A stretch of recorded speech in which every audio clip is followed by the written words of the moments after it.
Vayikra on this morning's parsha, which has to do with Shemitah and Yovel. We'll learn a little bit of the reasons behind Shemitah and Yovel, and then some of the Hasidic insights. They're slightly different than the more exoteric traditional understandings. Yeah, so Caroline, as soon as you're ready.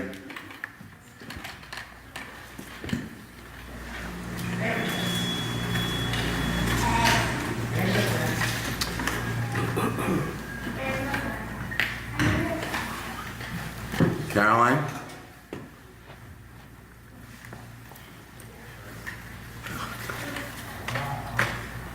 Okay.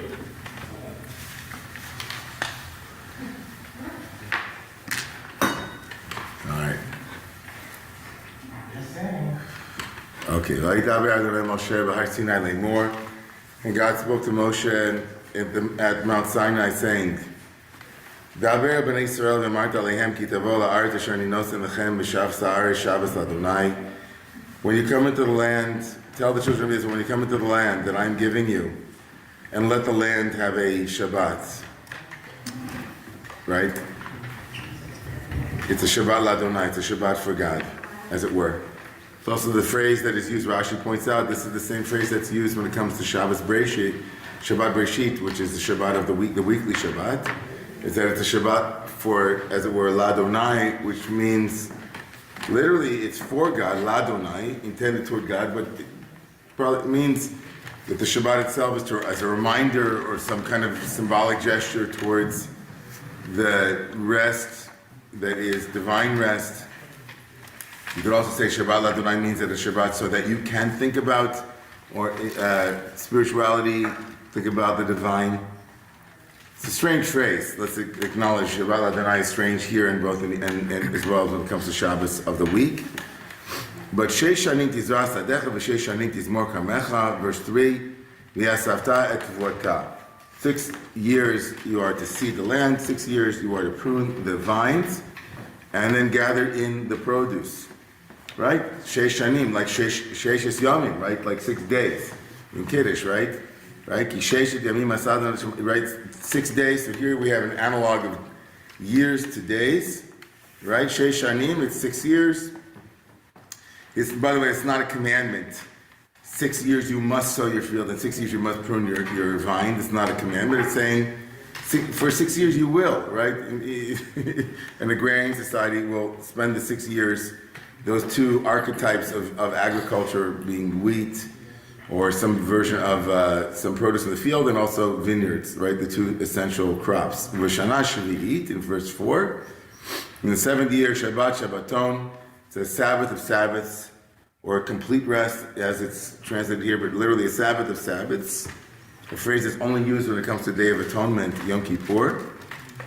Let there be a full Shabbat, a full resting for the land.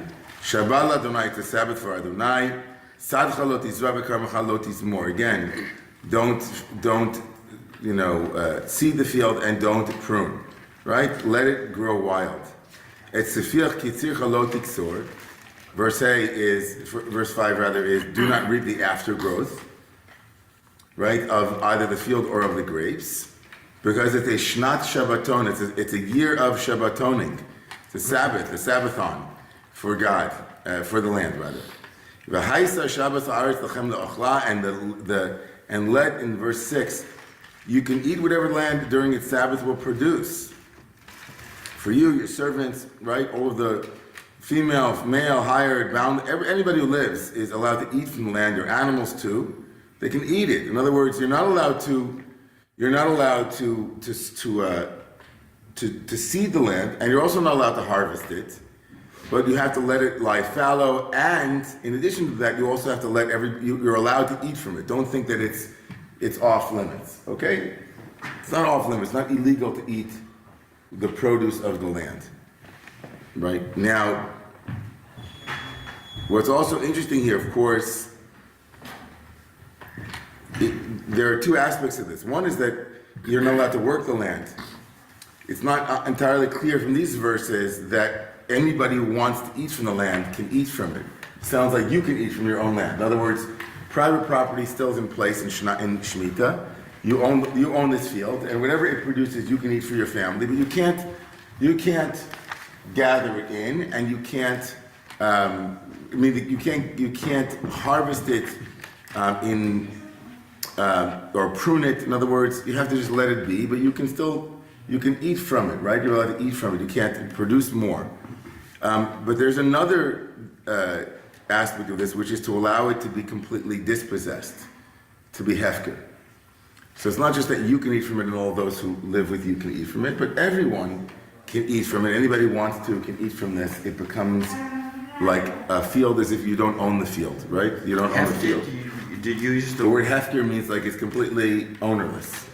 Right now, it reverts back to you in the first year of the next cycle, or the 8th year, as it were. But the first year, but the 7th year, it's as if you don't own it.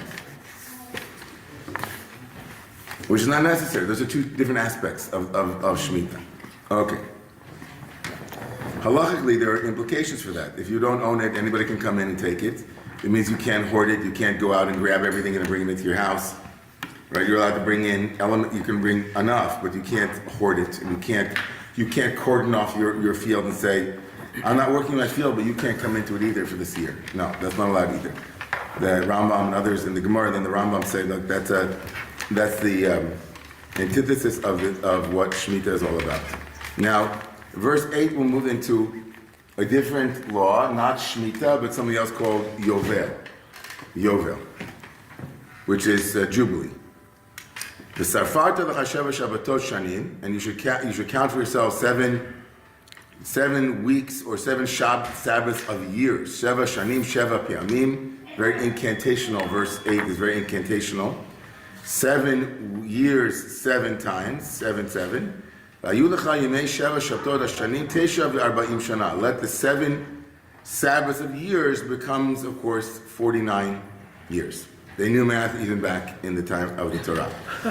We have Arta, Shofar, Chuat, 7 squared. In verse 9, you will take a shofar and blast it during the 7th month. Get this, the 7th month, 7 times 7 on the 7th month. On the 10th of the month, on Yom Kippurim, Ta'aviru shofar b'chol artzachem, let a blast be heard throughout your land, and make the 50th year now is made holy. V'kidashtem et shnas hachamishim shana ukrasim dor ba'aretz, and proclaim liberty throughout the land. That phrase, of course, taken from here and placed onto the Liberty Bell, cracked as it was. These 5 words, ukrasim dror ba'aretz echol yoshveh. The word dror is very unique in the Torah. Deror, D-R-O-R, means freedom or liberty. Yovel hi, right? It is a Yovel. It's a jubilee here. Yovel is a horn too. It's a year. It's a year of jubilee. And then this: V'shavitem ish el achuzaso v'ish el mishpachto tashuvu, and each person will come back to their holdings, and everyone will come back to their families in the 50th year. Meaning, if you have been sold into slavery, or if you sold yourself into slavery, I should say, you are redeemed in the 50th year. Your debts are released. And also with land, if land had been sold that was part of your original holding, every family or tribe had its own holdings, all land would revert to its original owner in the 50th year. Right? Now, in that 50th year, you now have a double Shemitah, because 49 is the 49th year is the 7th year of the 7th cycle. And then the 50th year is the 2nd year in a row in which the same laws applying to non-agricultural activity are also applied. So 2 years in a row, it's like a double Shemitah, a double sabbatical. In verse 14, if you are indigent, right, and if you sell property to your neighbor, right, then the Torah goes into some of the potential misuses of this principle of Shemitah and of Jubilee. If you're about to sell your field and you know that it's right before it's the Jubilee year, don't raise your prices knowing that it's going to revert back to you. Don't cheat, don't deceive your neighbor, and so on. This Torah has to go out of its way to make sure that people don't misuse this practice, which of course, it's easy to misuse. Right? And the same thing is true, by the way, of the 7th year. One of the things that's not said here, but said back in the book of Exodus, that all debts are released on the 7th year as well. So it makes lending in the 5th and 6th year almost impossible. And the Torah goes out of its way to say, if you see that the 7th year is coming and you're not going to lend money to somebody because you know that in 2 years it's going to be released, don't do that. Didn't stop people from not doing it anyway. So later on in rabbinic history, we had to create a legal fiction to kind of avoid that, to allow lending to continue, called a prose bowl. But that was the idea. Okay, so you get it, right? So we're in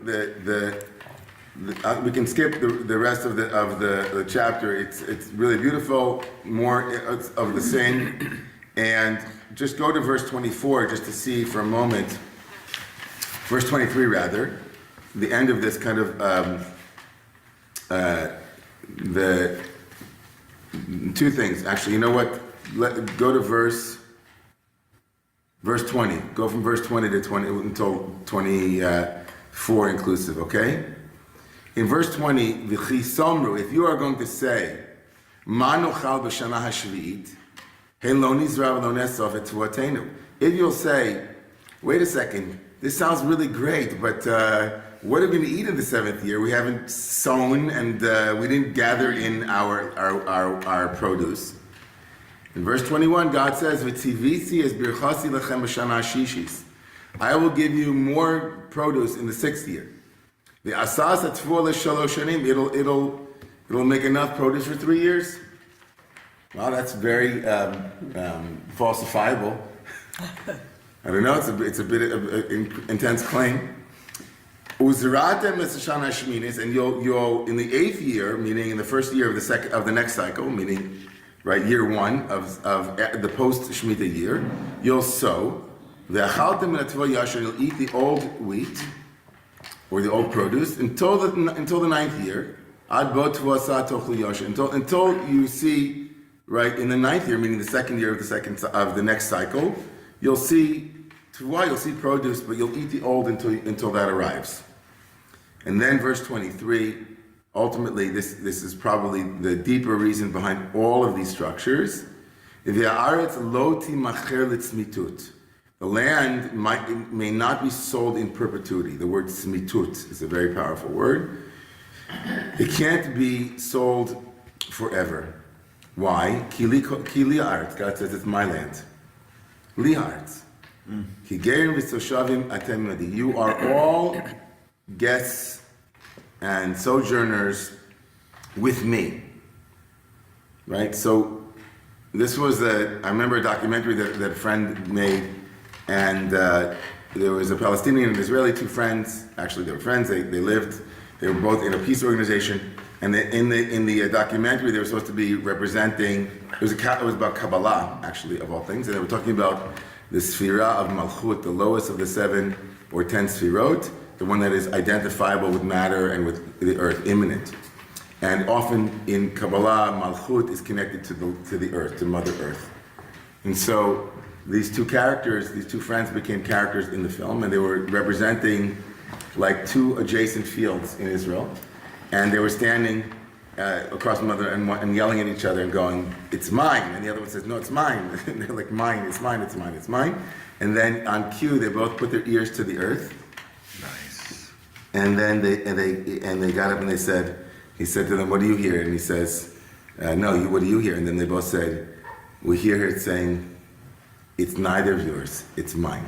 Aww. And that was like the clip. I remember that from like 20 years ago. And so this is ve'aretz lo tinat. It's true that li kol haaretz, that's like the deep structure of these psukim, of these verses and of these institutions. And with that, we're going to stop. And I wanted to go to source. If you turn in your pages here, sorry about that, to confuse you with my stage directions. Go to, I still haven't figured out this newfangled way to do Sefaria, which is the program that uses, sources, it doesn't put source numbers. So if you go to the second to last page, on the bottom of the page, where it says the year of Shemitah. Yeah, do you see that? The year of Shemitah promotes, you see that? The year of Shemitah promotes a sense of fellowship and peace through suspension of cultivation, even for the needy of your people, for one is not allowed to exercise private ownership over any of the seventh-year produce. And this is undoubtedly a primary factor in promoting peace, since most dissension originates from the attitudes of mine is mine, one person claiming it is all mine, and the other also claiming it is all mine. But in the seventh year, all are equal, and this is the real essence of peace. This is a teaching from the Kliyakar of Ephraim ben Aaron Lunshitz, which was he was a rabbi and a poet and also a Torah commentator. He's famous for his commentary Kliyakar. If you look at the next source, turn the page to the Sefer Chinuch, the book that is most primarily responsible for introducing to most people what is known as Tamei HaMitzvot, the reasoning behind the mitzvot.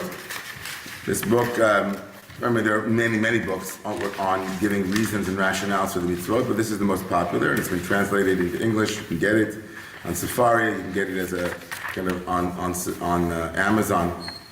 Here's his reasoning. He gives at least 4 reasons for Shemitah and for Yovel.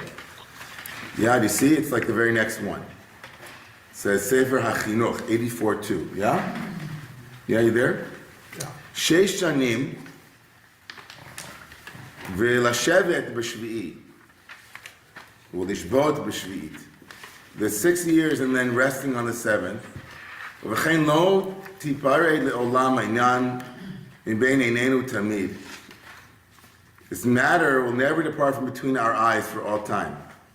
That's obviously an allusion to the tefillin, right? Bein einenu, that has to be between your eyes. You can't not see it. And so,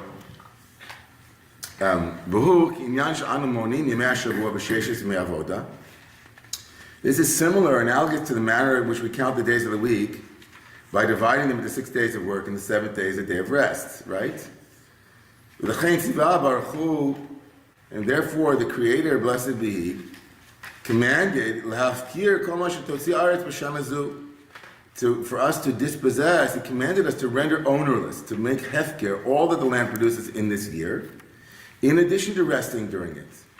Right? So remember I said there are 2 aspects of Shavuot, of Shemitah, that aren't necessarily, right? One doesn't necessitate the other. You can not work your field and still own it, right? But there's you have to not work your field and then not own your field. Right? It's like 2 different pieces, right? You don't work the field, let it grow. You can eat from it, but everybody can eat from it. It's and as Or said to me last night, I was explaining to him a little bit about Shemitah, and he said to me, that's not fair. It's not fair. Why should I, you work so hard, and this is your field, and then so everybody who wants can just come and take it. What is that? It's So he said, no, that's part of it. God said you have to let it go. Right? Besides not working it, in order for a person to remember that the land,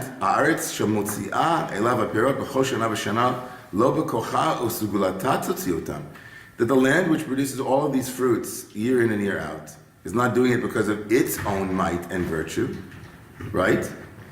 But rather, there's a master of the land and also a master over us, right? So this is again a polemic against any kind of animism. The land itself is not doing it. The land, right? The Bible is very adamant that the land is not God, right? Very adamant that the natural world is not God. That there is a master creator even of the natural world, and that but also over us. So we're not. We have a master, and so does the natural world, right? So we have to let go of our own sense of, we're the ones that are doing it, right? And when God wants, God wishes, God commands us to not work the land, right? To let it go. Which, of course, it's never ours. That's kind of the point. It's never ours. It's always kind of we're renting it. And God says, let me remind you that you're just renting it, right? And he says, let me add another benefit. V'od yesh to'elet. Nimsa b'davar l'knot v'zeh midat chutranut. He says there's also something here to acquire the trait of letting go of one's possessions. It's vatranut, like levater, hi vatranut. Like you're a mevater, you let something go. Ki ein nadiv ki noten mibli tikva el hagmul. There is no, it's a great line. There is no one more generous than one who gives without hope for recompense. That's a good one. There is no one more generous than one who gives without the hope for recompense. And now that's number two. That's another reason. He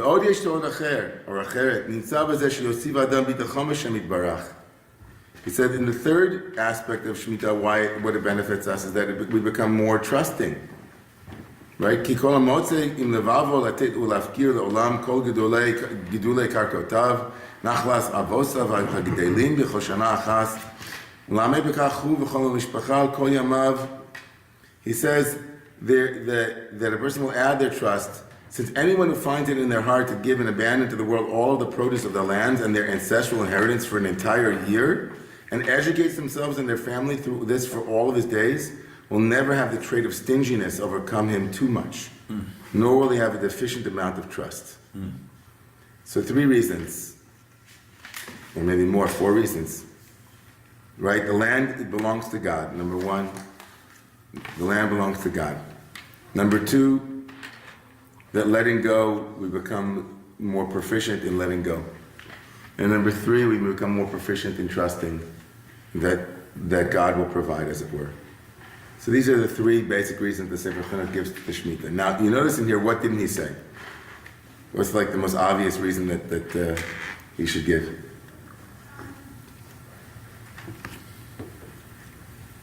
Well, one would be that if you give, then maybe when you're deficient, your neighbor will give to you. That's one thing. Reinforcing kind of the community. The communitarian aspect, yeah. I like that. That's not where I was going, but I like that a lot. That's nice. That it levels the playing field, but then when the playing field is then back to where it was, there's a sense of mutual interdependency that's reinforced. I like that. Does everything just revert in the 51st year? Yes, not the 51st year. 52nd. Oh, you mean the 51st year? Yes, everything reverts back to the original owners, yeah, and you can sell again, but you start again from that square one, exactly. Status quo. Status quo, yeah. Okay. We'll get to the spiritual meaning of that in a second with the Hasidic masters, but what more naturalistic reason was not offered or preferred? To rest the land? To rest the land. Like the first thing people say to me is like, wow, what a smart agricultural practice, right? The land needs to rest, right? It's a counter to the kind of hyper-productivity, that sense that you can extract without remainder, without there being some, that the most basic reason people give for Shabbat itself is that human beings who work 7 days a week, it's exhausting, you burn out, the land itself won't revitalize itself, the soil needs to be renewed. He doesn't offer that one, probably because it's very often the case that they're reticent to give more naturalistic reasons to things in the Torah, and the Torah itself doesn't say that. Although when it comes to Shabbat, the Torah does offer a more political reason, not just the one having to do with Shabbat Breshit, with God being the owner, as it were. Or all of these things are also about Shabbat in the week, but also the political and economic element of Shabbat is radical as well, right? Slaves who would normally have to work 7 days a week, right? It's not, he doesn't mention it here, but look at the next source from Tzvi Kalischer, who was an early pioneer of Zionism from Germany. It's the very next source. The Shemitah year teaches us further that the rich should not lord it over the poor. Accordingly, the Torah ordained that all should be equal during the 7th year, both the rich and the needy having access to the gardens, right? And fields to eat their fill. And yet another reason, in order they should not always be preoccupied with working the soil to provide for their material needs, for in this 1 year they would be completely free. The liberation from the yoke of work would give them the opportunity for studying Torah and wisdom. The unlettered will be occupied with crafts and building and supplying these needs in Eretz Yisrael. Those endowed with special skills will invent new methods in this free time for the benefit of the world. In other words, sabbatical for everyone. Like, preschool for everyone, sabbatical for everyone. Like, a modern commentator was saying how amazing it is that today, right, when we think of sabbaticals, it's only like, professors, and rabbis who, I've never had a sabbatical, but in theory, it would be a hint, but It hasn't been 49 years. yeah, it hasn't been. No, it's every 7th year is a sabbatical. That's true. I haven't had a jubilee. But that's true. I don't think I'll ever have a jubilee.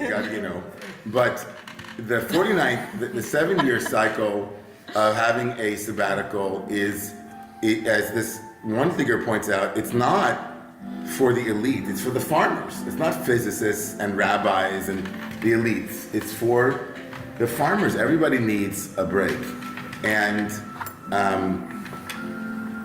that's Orzi though. I don't mind. I can focus on Orzi. It's okay. Okay. So let's open it up, and then we'll go to the Hasidic masters. Give ourselves at least 30 minutes or 25 minutes for the Hasidic insights. Okay, Batia. I'm just wondering, did this ever happen the way it's supposed to be? And if it did, when did it stop? Oh, good I question. mean, is that known? I'm not expecting you. Yeah. But So it's such a good question. It's such a good question, and it's so interesting to me that you ask it, because you're usually our spiritual artist type, and you're like, but I love it because it comes from the same place. Because you're saying you wish that it happened, right? Yeah. Yeah, me too. It didn't. Right. It's unlikely that it ever happened. right. At least according to our critical, the prophets railed against the Israelites for not keeping the 7th year, and we don't have any archaeological or other evidence that this was a practice that was taken up by the Jewish people. It could very well be that some of the reasons for that have to do with some of the fears that the Torah is naming, right? So in the Shemitah cycle, the 7-year cycle, the Shemitah cycle, it's clear that people stopped lending, and that's why Hillel the Great had to come along and say, I'm going to create a legal structure to allow people to lend money. It was called a prusbol, which is the Greek word, allowed them to lend money and then be repaid, because people were clearly scared to lend money, if their money's going to be released or forgiven. It's probably the same with agriculture too, that the fear that they wouldn't have enough food was also prevalent. It also could be that there wasn't, let's assume for a second that God didn't write the Bible. I know that's heresy to say that. But imagine God didn't write the Bible and whoever wrote it said, I will give you 3 years yield in the 6th year. How many cycles of that did they have to go through before they realized that it wasn't happening? I'm just being a bit, I don't mean to be cynical, God forbid, but could be that making a promise like that would be, maybe it didn't happen once or twice, and then they said, you know what? If there's not going to be 3 years yield in the 6th year, then I'm just not going to keep it. It's scary. We So love it when you're a God little must cynical, have known right? that it wasn't going to happen. And but it is in a way a metaphor for how we have to behave. Like really taking every little thing, every piece of grass that grows or every rock, we have to have consciousness about all of it. Amen. Yeah, we're gonna. That's beautiful. I agree. We're gonna see something here similar in the Hasidic masters about the more Yeah, spiritual aspects But of this. what worries me is that do we get punished for not keeping what this is? Yeah, we did. We did. I mean, all along we've gotten punishment, Yeah. especially the big. I mean, in the paradigm where the Torah is telling us to keep these 7 years and then the Yovel year, the Torah in its own internal logic, right, given that the character in the Torah who's telling us to do it is God, and God's making these promises, and God says in the portion, in the next chapter, of Leviticus in chapter 26, 27, God says that if you don't give the land rest, then the rest will happen when you are no longer there. That when you are exiled from the land for having not kept the Sabbaths, then the land will have the buildup of Sabbaths that were not rested. Will then, as tirtzeh, then the land will rest, right? All the years it will be desolate, it won't be worked. And so Orthodox, or let's say traditional Jews who believed in the Torah, saw that prophecy as having come to fruition. They blamed themselves for their own exile. They said, we were exiled because we didn't keep the Sabbaths of the land, not because the Roman Empire was the most powerful conquering army in the world and did to Israel what it would have done to any other land that it was moving through, and not because, of that. And so it blamed itself, said our land was taken and we were exiled from land and we were in the diaspora because of our sins, and the land was desolate for 2,000 years, and they saw that as kind of fulfillment of the prophecy that it would be desolate and it would be resting until such time that we would come back.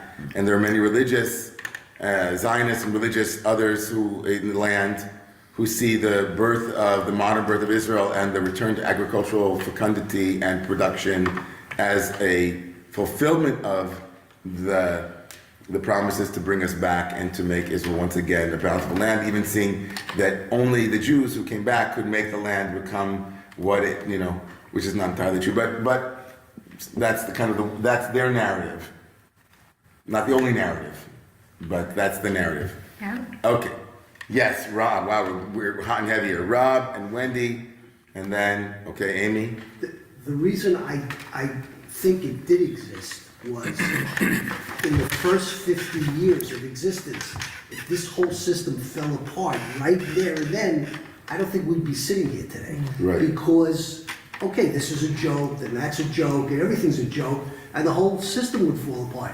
And there's a concept that we don't know which rules are important, which Right. aren't.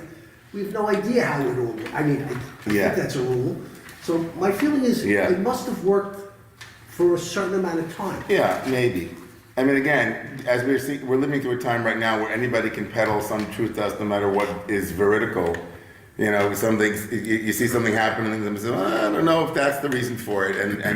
There are all kinds of ways to see doubt, like seeding other things into someone's, clear perceptions. Like if it's not working, someone can say, well, you think the reason is because the Torah doesn't work, but really God's testing you in order to see, like there are ways for, it's not entirely clear to me that the whole system would break down if within the first couple of years Shemitah didn't work. But I do agree with you that we have no idea. That's why I'm saying I have no idea. I'll be agnostic about the whole thing. I won't draw evidence in either direction. But what I do say is, this is beautiful. What a beautiful idea. What a beautiful, beautiful part of the Torah to be proud of, to say that there was in our wisdom tradition a sense that days and weeks and months and years had some similitude. There was some fractal that was being embedded within our consciousness, that there's something about a rhythm of working and resting that was vital to our people, and that notwithstanding the fact that maybe some of these concepts are very difficult to implement, that also leaves room for the oral tradition. If those, I'm a rabbinic Jew, you could be a Karaite who doesn't believe that the rabbis could come along and change the text, but I'm a rabbinic Jew, and so I loved also the ways in which the Shemitah year, the way the rabbis tried to make it more actionable and more alive. And I'm a big fan of, in the last 25 years, the agricultural, the ecological movement has tried to re-implement Shemitah and to try to think about what a modern day Shemitah would look like. In Israel, by the way, it's not abstract, it's real, right? You have to actually go through, religious Jews will make sure that they don't eat produce from the seventh year unless it was sold to a non-Jew ahead of time. There's a way of, it's called a heter mechira. You can sell the field just like you can sell your chametz. These are, and people can wink about it, but I love it. I actually think it's even, like people used to put down these legal fictions, and I love them. I think it's a great example of how the Torah leaves room for humans to make God's principles become actionable in a real world. Wendy. I was. We're not going to get the Chassidus, I'm just telling you.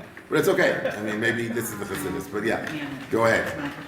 I wanted to just add to what you said, and additionally, that the Shemitah only applies to the land of Israel, not the diaspora. So if you live in Israel in the Shemitah year, you could get like food from outside of Sure. Israel. And also, the concept of Shemitah, applying to like loans and servitude and the fact that like a Jewish slave, Eved Ivri, had to be free in the 7th year, and in today's Haftorah portion, it talks about how the lack of that really was contributory as well to the destruction of the first temple. Yeah, beautiful. Amy, and then online if there's anybody that wants to add. And then we'll try to get to, Amy. This idea about generosity, giving without hope of recompense, about trusting in God, and about ways of being generous. And, this tension between our desire to be fully generous and human beings' desire to be greedy and take from one and hurt, we've all been through situations where we've been extremely generous and then feel perhaps betrayed in our generosity. I just don't know how much this part of the Torah is really addressing that idea of how to, instructing how to be generous and how to deal with that tension of, selfless giving, and then if it gets, and then you feel taken from it. If you're giving fully, you should not feel taken from, but often the boundary gets crossed. I mean, as I think in all things in the Torah are in moderation. I think that, at least in the pshat, the simple meaning of the Torah, I think that the 6-day, 7th cycle means that not every day is Shabbos. And the 6-year, 7th year cycle means that not every year is Shemitah. And that the ideal should inform the real, but not overtake it, is a constant theme in Torah. I think, and in the rabbinic literature too, that the Torah doesn't expect us to be angelic, nor does it expect us to be tzaddikim, righteous ones all the time. And that's the same thing with Torah motivations. I think the Torah, it was never interested, and the rabbis were certainly not interested in creating a world where all of our intentions were pure. They wanted to make sure our actions were good and moral and ethical. And that meant to give, even if you expect it, like there's nothing wrong in rabbinic sources with giving $500,000 to an institution and having your name on it. And expecting that, and then being angry when it doesn't happen. Like, of course, is that the ideal? No. But it's still good. It's still incredibly good. Right? And so the Torah was incredibly savvy when it came to real world expectations of us and of society at large. The Torah is a big believer in mitoch shelo lishma balishma. You can do something for the wrong reasons, though it's the right thing, and eventually get to the place where it's for the right reasons, as long as you do the right thing. And the Torah has very clear understandings of what that is. So if you gave tzedakah and you want to get a recompense, is that the highest mode? For sure not. Is it very real that you do expect it? Yes. And if you get hurt by the sense of being extracted from without it being given back, that's also very real. The Torah, is, wanting us for 1 year maybe in that model of the Sefer Chinuch to know what it's like to not have anything, but let it go for a year. And hopefully that is pervasive. It kind of spreads into your life. If the Hasidic masters don't make a showing this morning, I'll feel completely upset. So let's talk about giving without recompense. So hey, Daniel, go ahead, Daniel Schwab, and then Beth will take 2 comments, and then we'll go to the Hasidic masters. Shabbat Shalom. Maybe you might want to take this afterwards if there's time, but my question is more like this, the whole concept was done at the time where the society was mostly agrarian and the land was the source of income for everybody. But that's not true nowadays anymore, or much less so. So my question is, how can we transfer or generalize this idea of Shemitah in an economy like we have today, where it's not so much based on land and just getting the produce out of land and so on, and feeding people from it and so on. It's a very good question, Danny. And I don't think I would take it up right now, but if I point you towards many of the resources that have been built up over the last 25 years in the Shemitah universe, if you look at Adama.org, if you look at a number of other organizations that have done it, it's those questions have been asked and extended. It's impossible to replace the original meaning of it in Torah. We're just meaning it wouldn't have the kind of authority that Torah has. But certainly there are elements of extending Shemitah in application in light of what you just said. So it's a very good point. Yes, Beth. Shabbat Shalom. A few Shabbos. of us are lucky enough to study with Aviva Zornberg. And this week, in talking about Shemitah, she drew an analogy with the Shemitah year and our time in the Midbar, that we were just doing temporary gathering to meet our daily needs. And what I really love in this Torah portion is when God calls us gerim. We're strangers, we're sojourners. And it really highlights the temporary nature of our existence. And if you're able to keep the temporary nature of your existence in mind, it helps reduce the sense of clinging to things that many of us have, at least I do. Debarti. Shemati.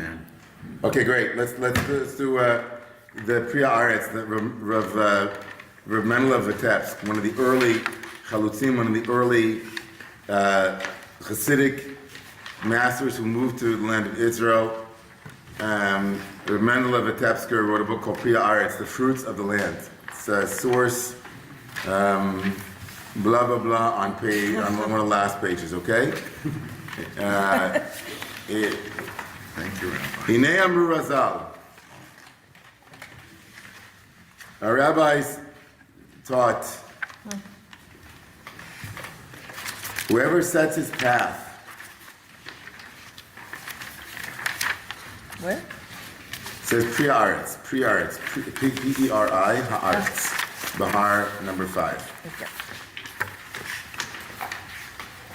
You had to see that? Mm-hmm.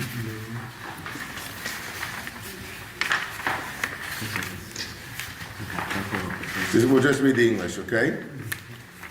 Whoever sets his paths in order in this world merits and sees the salvation of the Holy One, as it is said, and to him who sets away, I will show the salvation of God.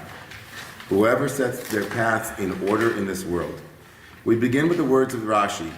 What does Shemitah have to do with Mount Sinai? It's very famous, Rashi, right? The Parsha begins with locating us at Mount Sinai and then goes into the laws of Shemitah. What does Shemitah have to do with Mount Sinai? Why do we have to know that we're at Mount Sinai?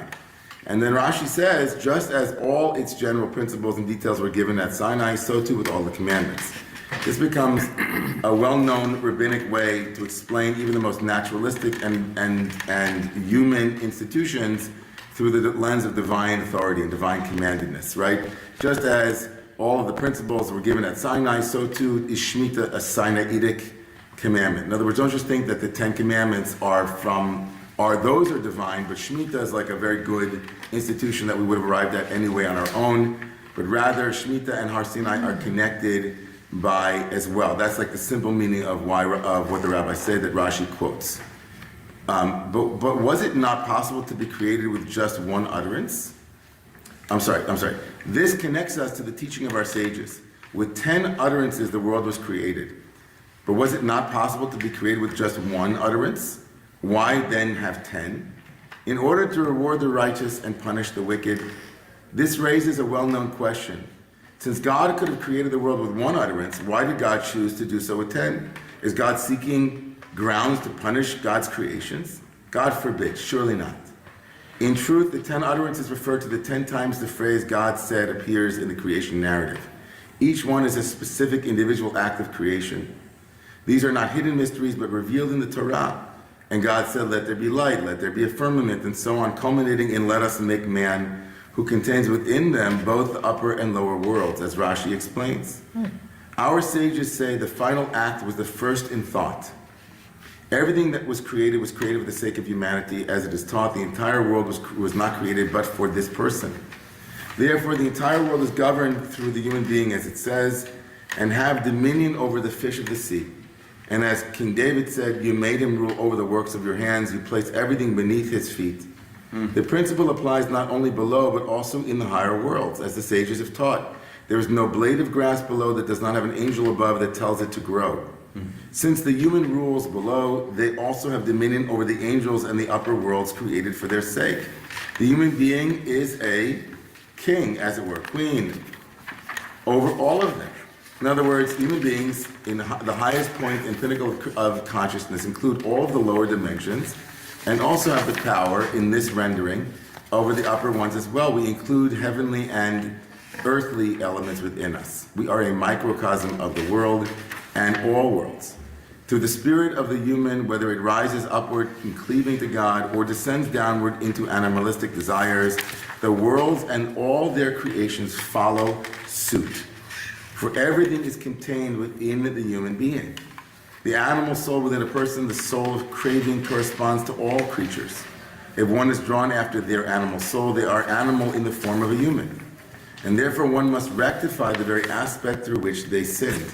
As seen in the sin offering of the Sota, she acted, okay, whatever, we're not going to get into, she acted like an offering is animal food. Similarly, all offerings come from animals. In other words, he's trying to say that our physicality, our body, right, is connected to the various ways that we are confused, and that therefore in the korbanot, in the elements of the Leviticus korbanot, we also use things of this world to correct the animalistic actions of our soul. And through this, all lower beings and worlds connected to their wrongdoing are elevated and restored. In other words, this is an act of tikkun, of rectification. Every human act, each path and thought affects the world at all times.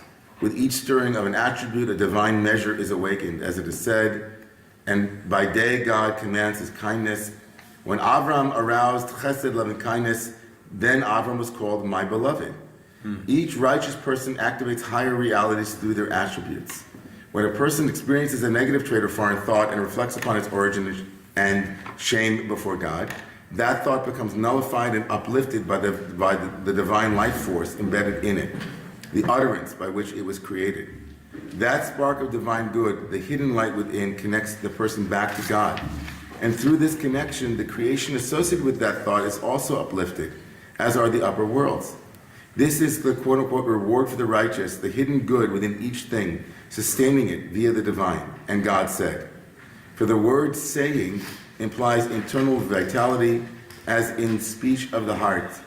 As it is said in the verse, and Moshe said, ascend to God. The one who speaks is God, though on a hidden level, as explained in the Zohar, because the human being includes all creatures and is a microcosm of the universe. God, having created, could have created the world with one utterance, but instead God created it with 10, each one corresponding to a particular creation, with humanity as the culmination, encompassing all. This was done so that a person could receive reward for all of them by elevating all the previous layers. Even the wicked are included in this principle, as the sages say, in ignoramus should not eat meat. Why? Because if a person has not spiritually refined themselves, what benefit is there in turning animal flesh into their own body and blood? They merely exchange one animal for another, replacing a pure animal with an impure one. All impure beings are also included in the human due to our free will. So by eating, a person can degrade what was a kosher animal into something spiritually unfit. A cow can be turned into a donkey. This then is the essence of the human being, to weigh and refine your attributes which correspond to all the earlier creations. By cleaving to the divine life force and utterance behind each creation, the person purifies themselves and merits to see the hidden light of the 6 days of creation concealed for the righteous. This is the light of, and God said, let there be light. the vital force behind each creation. And this is the meaning of the verse, whoever sets their paths in order in this world shall merit and see. In other words, whoever sets themselves onto the understanding of the 10 paths or the 10 energies that animate all of creation can rectify anything. Because everything that arrives and arises in us is available for tikkun. Likewise, for every attribute stirred within a person, they receive the reward of all the 10 utterances, just as Noach and Abraham did. This is the general principle. In every final stage, all prior stages are included and reach their purpose. Everything becomes nullified and drawn after the end. And this is the concept of Shemitah. Oh, wow. All 6 years are included and nullified in the 7th. All acquisitions return to freedom. This too comes from Sinai, representing nullification and ayin, nothingness. Mount Sinai symbolizes humility and the state of nothingness, which is the culmination of wisdom and inner contemplation. From Shemitah, we learn the secret of all the commandments. They are all elevated through final act of humility and self-nullification received at Sinai. And this is the meaning of Moses received the Torah from Sinai. He received it through the quality of humility and the nullification of his ego. So, long teaching from the Mendele Vitebsker, the Priya Aretz. What does all of that mean? I mean, he used all kinds of exegetical principles and quotes and quotes and quotes and quotes to say that when God created the world with 10 utterances, God could have created the world with one. But they say in order to exact reward and punishment from the righteous and from those who are not skillful. What does that mean, he says? It means to say that that God created within the human being a consciousness that was so all-encompassing that it could alone take the world and either elevate it or degrade it.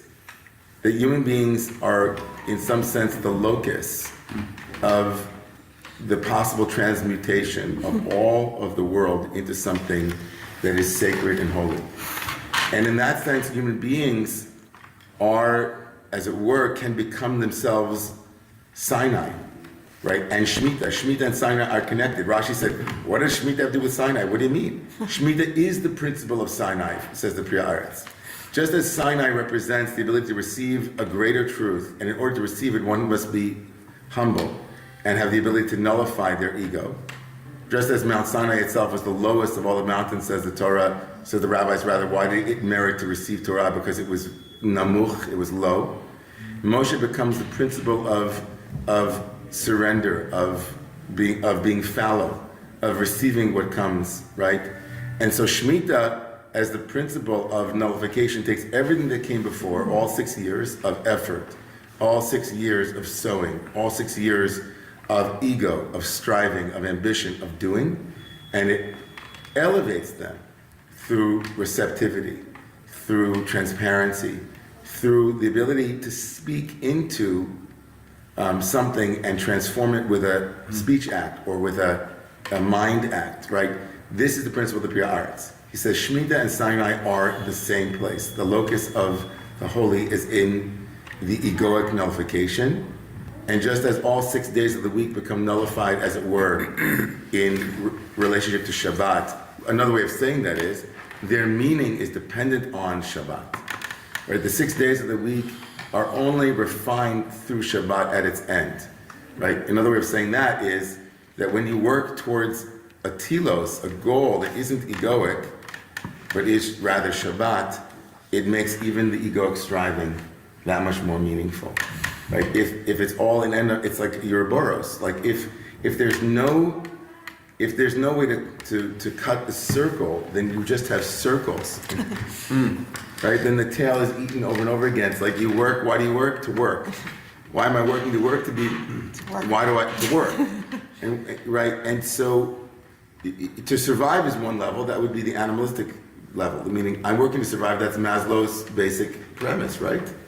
But you can take all of these lower levels in Maslow's pyramid, and having a telos, a goal, a purpose, elevates all of them, right? You're still working to survive, but you're surviving so that right? To bring love into the world, to bring meaning and purpose into the world.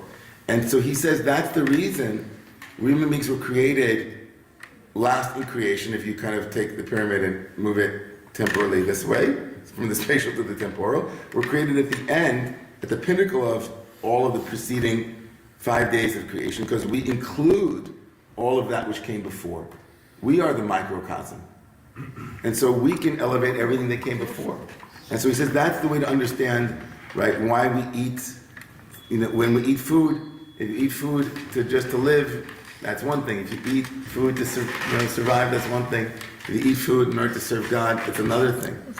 Right? And so he says that's Shemitah. We're resting on the 7th year, and that retroactively makes the 6 years meaningful too. It nullifies it. Doesn't mean that it negates it. It actually it elevates it, right? It transforms it. It brings you with it, Okay. That was a priority. I had 2 more Torahs, one from Elimelech of Lezhensk, but we're not going to get to them. Okay. In the room, to Tony, and then to Eden, and then to Thomas. There's a little lyric from an LA group that goes, rock group or folk group that goes, we begin at the end and we end in the middle, bit by bit we mend.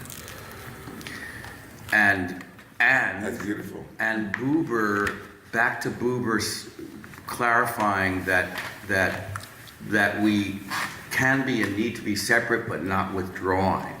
Yeah.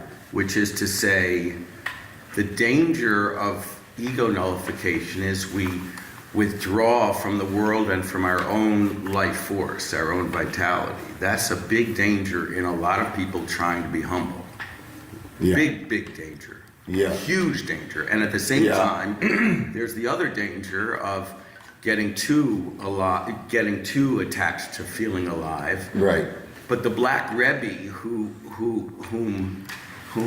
of Zalman, Rebbe Zalman, the Black Rebbe, Howard Thurman, says, don't ask what the world needs. Ask what makes you more alive, because the world needs people who are fully alive. Right. Yes. It's a great Howard Thurman quote.